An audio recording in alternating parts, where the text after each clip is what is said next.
SEGA.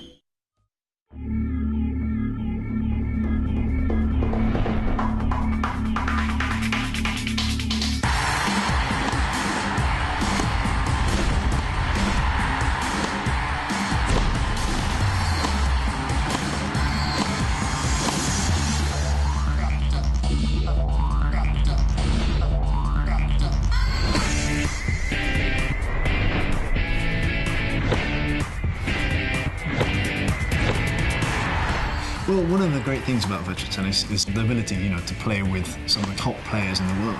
You also get to play in different locations, which are fantastic. We have Dubai, we have Shanghai. We brought new players, we have new 3D crowds, we have a great sounding environment, and it's just a fantastic evolution from VT3. The idea with World Tour is basically the users get to create their own character and they basically take them through a career. We now actually divide the game into two sort of races. The amateur race, so you play for all those circuits, and then you actually progress on to the pro race.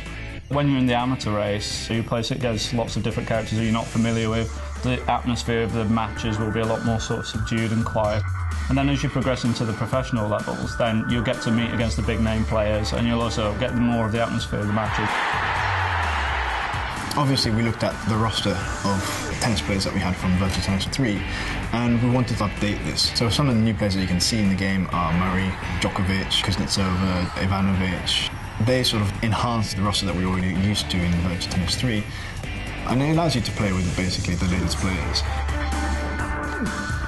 So one of the additions to VT 2009 is the Tennis Academy, and the idea is that tennis pros, legends will come in and coach you, so people like Tim Henman will run you through the basics of shot, and you can learn all aspects of the game. And the idea being that you can work on one particular area and develop that play style, so if I want my character to be a fast runner, I can work on just those areas and my player will become a fast runner.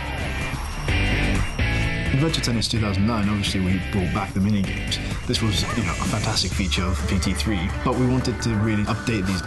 We basically reviewed all the games that we liked and had a little bit of a poll on which were the games that everybody liked the most, and we kept the 6 most popular ones, and then we did 6 new ones as well. So for anybody who loves the sort of meat defender crocodiles, we've actually taken that theme a little bit further and got to things like Zoo Feeder, where you're having to feed all the different animals with different fruits and foods. I think one of my favourite ones is probably Pool, which is actually a giant game of pool but just played with tennis.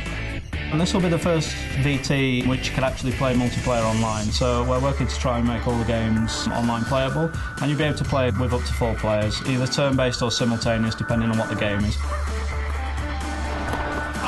In the shop you can buy, specific rackets, shorts, shirts, shoes. Some of that does affect your gameplay. I mean, tennis rackets have slight balancing to them, so it's just those little minute tweaks in the game that allow you to maybe win that match, maybe last a bit longer, that kind of thing.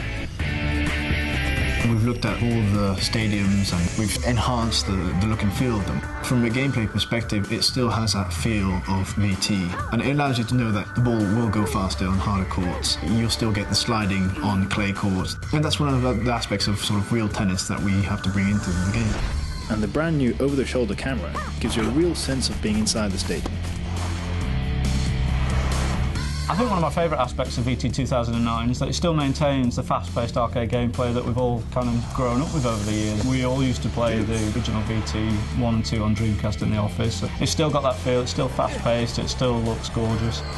You still get these big sort of epic rallies going. It still captures the same arcade feel that we all kind of grew up with the original VT 1 and 2. The last few years have thrown up some of the most dramatic matches. And you just had the crowd and the sound interaction was fantastic. So what we've done is created a full 3D crowd, but within that affects sort of key moments when you have a difficult rally, you don't know who's going to win, you're trying to outthink the player, and the crowd just goes completely silent. You just get that last shot in, you win, and boom, crowd gets up, you get that big rush, and that's just one of the moments that you just think, brilliant.